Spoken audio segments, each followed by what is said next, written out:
السلام علیکم۔ بسم اللہ الرحمن الرحیم۔ یہ سوال گروپ میں کئی دنوں سے ہے کہ نفس کیا ہے، اور اس کے بارے میں کئی سوال ہیں کہ اس کی تعریف کیا ہے، اور پھر اس کے ساتھ جہاد کئی بزرگوں نے لکھا کہ اس کے اوپر قدم رکھو، کسی نے لکھا ہے کہ اس کو قتل کرنا ہے۔ یعنی میں نے اس کو مختصر کر کے یہ سوال عرض کیا ہے کہ نفس، اور اس میں حقیقت یہی ہے کہ نفس کیا ہے، اور اس کے ساتھ مجاہدہ نفس جو ہے، جہاد جو کرنا ہے وہ کس طرح کرنا ہے۔ تو نفس کے بارے میں دیکھیں، پہلے اللہ تبارک تعالیٰ قرآن پاک میں فرماتے ہیں کہ میں نے انسان کی بہترین تکمیل کی، احسن تکوین قرآن پاک میں موجود ہے کہ میں نے اس کو بہترین بنایا اور مکمل کیا۔ وہ بہترین تکمیل کیا تھی کہ فرشتوں کو حکم ہوا کہ میں آدم کو بنانے والا ہوں، وہ میرا نائب ہوگا، تو اس کے لیے مٹی جو ہے وہ اکٹھی کرو۔ تو پوری روئے زمین سے مٹی اکٹھی کی، پھر اس کو گارا بنانے کے لیے اس کے اوپر 40 دن بارش کی، 39 دن غموں کی بارش کی اور 1 دن خوشی کی بارش کی۔ وہ گارا بن گیا، پھر اس کو سڑنے دیا۔ جب اچھی طرح گارا بن گیا تو پھر فرشتوں کو حکم ہوا کہ اس سے اس کا بت بناؤ۔ تو جو اللہ تعالیٰ نے فرمایا کہ میں نے اپنی صورت پر، اعلیٰ صورت ہی خلقتا ہوا آدم اعلیٰ صورت ہی، کہ میں نے اپنی صورت پر بنایا، تو وہ صورت اللہ نے عالم صفات میں اختیار کی اور فرشتوں کو کہا کہ اس طرح کا بناؤ کہ جس طرح کا میں آپ کے سامنے کھڑا ہوں۔ تو انہوں نے اس کا بت بنایا، اور جب بت بن گیا تو پھر اس میں جیسے ہے کہ یہ 4 چیزوں کا مرکب ہے۔ آگ سے مراد غصہ ہے، اس کی حفاظت کے لیے کہ یہ پھر اپنی حفاظت بھی کرے، اس میں غصہ رکھا جس کو آگ فرمایا۔ اور جو سانس آنے لگا، جب روح داخل کی تو یہ سانس لینے لگ گیا۔ تو یہ 4 چیزوں کا، مٹی، پانی، آگ، ہوا کا مرکب بن گیا۔ اور پھر اس میں اللہ تعالیٰ نے فرمایا کہ جب میں اس کو مکمل کر لوں اور پھر میں اس میں اپنی روح داخل کروں تو فرشتوں کو حکم ہوا کہ تم سب اس کو سجدہ کرنا۔ اس کو اللہ تعالیٰ نے فرمایا احسن تکوین، کہ میں نے بہترین تکمیل کر دی۔ تو ابھی اس وقت تک یہ مکمل انسان جو ہے، تو اس کے ساتھ ابھی خواہشات نہیں لگائی تھیں، نفس اس میں نہیں تھا۔ تو یہ بہترین، کتنا بہترین تھا کہ فرشتے اس کو سجدہ کر رہے ہیں۔ اور پھر کیا اللہ تبارک تعالیٰ فرماتے ہیں کہ میں نے پھر اسفل سافلین، اس کو نیچے سے نیچا کر دیا۔ وہ نیچے سے نیچا کس طرح کیا کہ اس کے ساتھ خواہشات، لذات، شہوات، حسد، بغض، کینہ، اور یہ سب جو نفسانی صفات ہیں، نفسانی خواہشات جو ہیں، یہ ان خواہشات، لذات، شہوات، ان کا نام نفس ہے۔ یہ لگا دی ساری اس کے ساتھ، اور ان کے ساتھ لگنے سے اللہ تعالیٰ فرماتے اب اس کو میں نے نیچے سے نیچا کیا ہے۔ کیوں؟ اب خود اپنی کوشش سے اب ان لذات، شہوات، خواہشات کو چھوڑے گا، تو پھر اپنے آپ کو جس نے آسان تکویم کر لیا وہ تو محجود ملائک ہے، جس نے نہ کیا تو وہ شیطان کا شکار ہو گیا، وہ پھر دوزخ کا ایندھن ہو گیا۔ تو یہ ان چیزوں کا نام نفس ہے۔ لذات، شہوات، خواہشات، حسد، کینہ، بغض، یہ جو ان کو پھر کہنے لگے کہ یہ نفسانی خواہشات ہیں۔ تو اس کے لیے یوسف علیہ السلام بھی فرما رہے ہیں 13واں سپارہ کہ میں بھی اپنے نفس کو وما ابری ہو، یہاں سے شروع ہوتا ہے کہ میں بھی اپنے نفس کو بری و ذمہ قرار نہیں دیتا، کیونکہ وہ قیدی آپ سے پوچھتے تھے نا کہ اتنا بڑا آپ پر اٹیک تھا شیطان کا، اور جو وہ عورت والا قصہ ہے، تو آپ کیسے بچ گئے؟ تو یوسف علیہ السلام کہہ رہے کہ میں بھی اپنے آپ کو بری و ذمہ نہیں کہتا، کیونکہ نفس جو ہے یہ تو ہے ہی برائی کا حکم کرنے والا، لیکن اللہ تعالیٰ نے اپنی رحمت سے مجھے بچا لیا۔ تو اب یعنی اس خواہش سے اللہ نے بچا لیا، اس شہوت سے اللہ نے بچا لیا۔ تو یوسف علیہ السلام یہی کہ یعنی یہ بھی ہے تو اللہ کا کلام سارا قرآن پاک۔ تو اس طرح پھر نبی علیہ الصلوۃ والسلام فرماتے ہیں کہ تمہارے نفس کا بھی تمہارے اوپر حق ہے۔ اب جو اس کا حق ہے وہ اس کی ضرورت ہے، اس کے بارے میں نبی علیہ الصلوۃ والسلام فرما رہے ہیں کہ نفس کا جو حق ہے وہ اسے دو، لیکن جو اس کی خواہشات ہیں ان کو ختم کرو، مجاہدہ نفس کے ذریعے، جہاد کے ذریعے اس کے ساتھ جہاد کرو۔ اب ضرورت اس کی کیا ہے؟ جیسے اب اس وقت میں بھی ہم دیکھیں تو گرمی سردی سے بچنے کے لیے جوڑا کپڑوں کا چاہیے، اور اس کی صحت برقرار رکھنے کے لیے اس کے لیے کھانا چاہیے، اتنا کھانا جس سے اس کی صحت صحیح رہے۔ اور وہ سرکار نے فرمایا کہ ایک وقت میں اچھا کھانا کھاؤ اور ایک قسم کا کھانا کھاؤ، اور بہت سارے کھانے اکٹھے نہ کرو۔ بہت سارے کھانے اکٹھے کر لینا یہ اس کی خواہشات ہیں، خواہشوں کو ختم کرنا ہے، ضرورتوں کو پورا کرنا ہے۔ اب یہ جس کی یہ ضرورتیں ہیں، خواہشیں ہیں، اس کو نفس کہتے ہیں۔ اور اب اس کے بارے میں جس طرح کپڑوں کی بھی ضرورت ہے تو 100-200 جوڑے بنا لینا، یا ایک ہی دفعہ پہن کر چھوڑ دینا، اس کو دوبارہ نہیں پہننا، یہ خواہشیں ہیں، ان کو ترک کرنے کا حکم ہے۔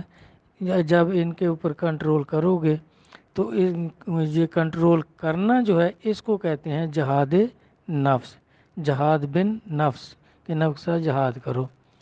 تو جب بہترین تکمیل کی تھی اس وقت فرشتے سجدے کرتے تھے، اس وقت اس کے ساتھ یہ خواہشات لذات نہیں تھی۔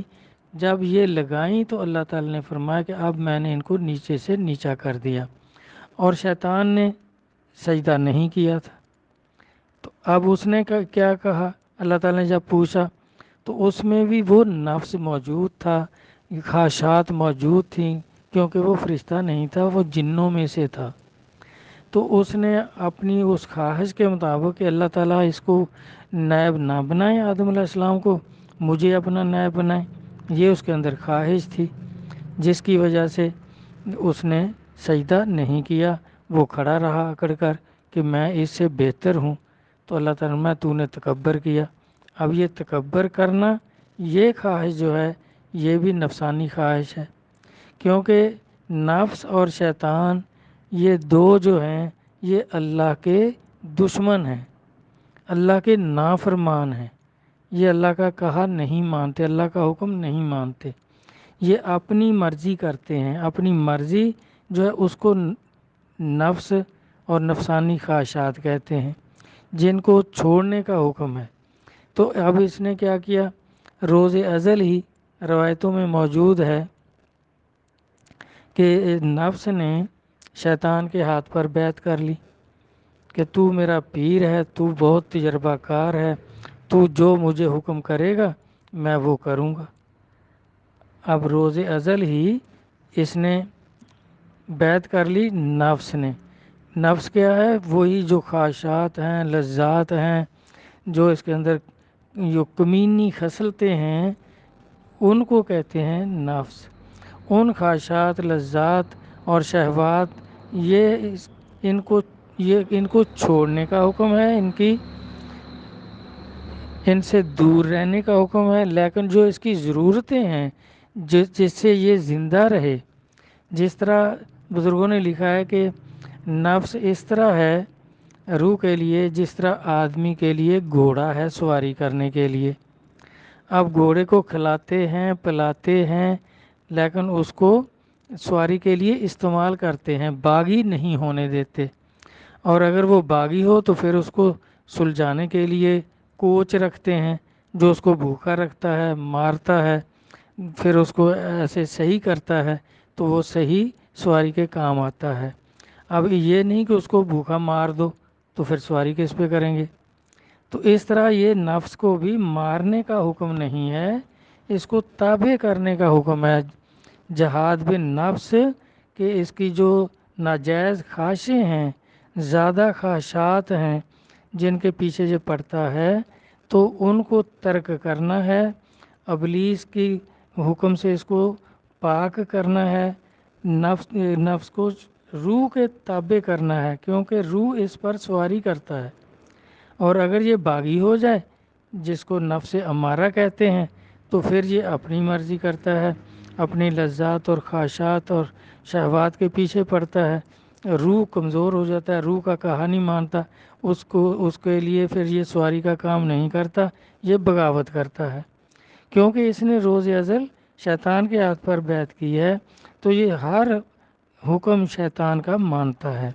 تو جیسے روایات میں یہ بھی ہے کہ جب زمین پر آدم علیہ السلام آ گئے، لغزش ہو گئی، تو پھر وہ معافی ہو گئی۔ جب اماں ہوا اور آدم علیہ السلام اکٹھے ہو گئے میدان عرفات میں اور پھر زمین پر رہنے لگ گئے، تو اب ابلیس نے کیا کیا، ایک دن آیا اور ایک مینڈا لے کر آیا۔ بابا آدم علیہ السلام جو تھے وہ سیر کرنے گئے ہوئے تھے، ادھر ادھر گھومنے گئے تھے، تو اماں گھر میں اکیلی تھیں، تو یہ کہنے لگا جی آپ نئے نئے آئے ہیں زمین کے اوپر، ابھی آپ کا کوئی صحیح طرح بندوبست بھی نہیں ہے کھانے پینے کا، یہ مینڈا میں لایا ہوں، یہ آپ رکھ لیں، اس کو ذبح کر کے کھا لینا۔ تو اماں نے رکھ لیا، اماں ہوا نے۔ جب آدم علیہ السلام آئے تو انہوں نے پوچھا یہ مینڈا کہاں سے آیا ہے؟ تو انہوں نے کہا ایک بہت ہی عالم قسم کا آدمی تھا، مشبہ صورت تھی، وہ دے گیا ہے کہ آپ کا بھی کوئی انتظام نہیں ہے صحیح طرح کا، تو یہ رکھ لیں اور اس کو کھا لیں۔ تو آپ نے اس کو چھوڑ دیا، اور میں جہاں تو زمین کے اوپر ابھی تیرے اور میرے سوا کوئی آدمی ہے ہی نہیں، تو وہ تو شیطان ہوگا، تو آپ نے بھگا دیا اس کو۔ وہ دوسرے دن پھر جب آپ گھر میں نہیں تھے پھر دے گیا کہ نہیں نہیں آپ ایسے ہی ڈر گئے، ایسے ہی گھبرا گئے، میں تو تمہارا ہمدرد ہوں۔ تو اماں نے پھر رکھ لیا، تو اس طرح آپ نے آ کر پھر بھگا دیا، تیسرے دن وہ پھر چھوڑ گیا۔ تو آدم علیہ السلام نے سوچا کہ یہ اس طرح باز ہی نہیں آئے گا، چلو اس کو ذبح کرو اور کھاؤ۔ انہوں نے چھری پھیری، ذبح کیا اور کھا لیا، اور اسی ٹائم شیطان آ گیا کہ وہ میرا مینڈا دو، آپ نے کیوں کھایا اس کو؟ تو آپ نے کہا بھئی تو دے کے جو جاتا تھا، تو اس نے کہا واقعی کھا لیا ہے؟ تو انہوں نے کہا ہاں ہم نے کھا لیا ہے اس کو۔ تو اب اس نے آواز دی کہ اے بیٹے وسوسے، تو اندر سے وہ بولا کہ ہاں جی ہاں استاد جی۔ تو اس نے کہا بس ٹھیک ہے، تو اندر اور میں باہر، اب یہ آدم اور اولاد آدم کو ہم پریشان کرتے رہیں گے، گمراہ کرنے کی کوشش کرتے رہیں گے، تو اندر ہی رہنا۔ اب یہ جو اندر ہے اس کو کہتے ہیں نفس، اور جو باہر ہے اس کو کہتے ہیں شیطان۔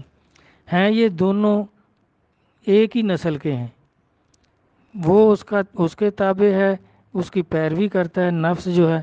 تو اس طرح یہ شیطان جو ہے اس کے ذریعے انسان کو وسوسے دیتا ہے، اور روح جو ہے وہ اس کا مددگار مرشد کامل ہوتا ہے۔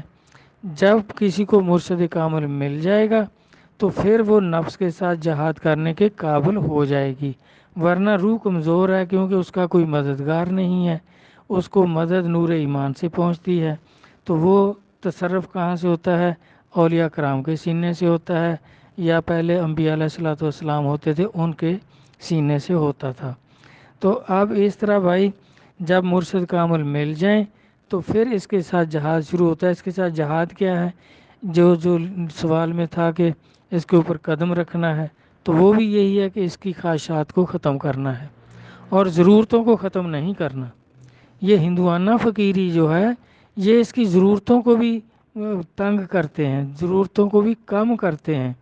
جس طرح چولہے کے اوپر پکی ہوئی نہیں کھاتے کہ دودھ پی لو، ایسا فروٹ کھا لو، لیکن یہ ہندوانہ فقیری میں ہے، اسلامی فقیری میں یہ نہیں ہے۔ نفس کی ضرورت ہے کھانا کھانا جس سے اس کی صحت صحیح رہے، وہ اس کو دینا ہے، وہ اس کی ضرورت ہے۔ وہ کپڑے بھی نہیں پہنتے، گرمی ہو سردی ہو آگ کے اوپر بیٹھتے ہیں، تو وہ سب کچھ جو ہے تو وہ کیونکہ وہ ناپاک فقیری ہے، اس میں کوئی اصلیت نہیں ہے، تو وہ ان میں جو شعبدہ بازی پیدا ہوگی تو وہ نفس کی خواہشات کو بھی ختم کرتے ہیں، اس کی ضرورتوں کو بھی ختم کرتے ہیں، اور بہت کم جو ہے وہ اس کی ضرورت کو پورا کرتے ہیں۔ تو اس طرح اس کے ساتھ مجاہدہ کرنے سے اگر اسلامی طریقے سے ہے تو پھر پاک روحانیت پیدا ہوتی ہے، اور اگر ہندوانہ طریقے سے ہے، ناجائز طریقے سے کہ اس کی ضرورتوں کو بھی روکو، تو پھر وہ شعبدہ بازی جو پیدا ہوتی ہے وہ ناپاک فقیری اس کو کہتے ہیں۔ تو میرا بھائی مختصراً یہی ہے کہ بزرگوں نے جو لکھا ہے وہ لکھا ہے کہ اس کے ساتھ جہاد کرو، اس کی خواہشات کو ختم کرو، ضرورتوں کو ختم نہیں کرو، ضرورتوں کو پوری کرو، وہ اس کا حق ہے۔ اور یہ ظلم کا حکم کرنے والا ہے ہمیشہ، قرآن پاک میں یہی موجود ہے۔ یوسف علیہ السلام کہہ رہے ہیں کہ میں بھی اپنے نفس کو بری ذمہ قرار نہیں دیتا، یہ تو ہے ہی برائی کا حکم کرنے والا، اللہ نے اپنی رحمت سے بچا لیا، کیونکہ یہ اندر ہے اور باہر اس کا استاد ہے، تو روح بیچاری مجبور ہے، جب تک مرشد کامل کی مدد شامل حال نہ ہو تو پھر یہ اس پر غالب رہتے ہیں۔ ملک ولایت روح کا ہے اور غالب اس پر نفس اور شیطان ہوتے ہیں، تو جب مرشد کامل کی نسبت اس کو نصیب ہو جاتی ہے، روح کو، اس کو بھی پھر قوت ملنا شروع ہو جاتی ہے، نور ایمان کا تصرف اس میں ہوتا ہے اس کے قلب پر، تو روح بھی طاقتور ہوتی ہے، پھر اپنا ملک جو ہے، اپنی ولایت جو ہے وہ ان سے آزاد کروا لیتی ہے۔ جس طرح داتا صاحب نے کشف المحجوب میں فرمایا ہے کہ پھر پہلے ملک تو تھا روح کا، لیکن قابض تھے اس پر نفس اور شیطان، تو وہ ولی نہیں تھا، کیونکہ اس کی ولایت جو تھی اس پر قبضہ جو تھا وہ نفس کا اور شیطان کا تھا۔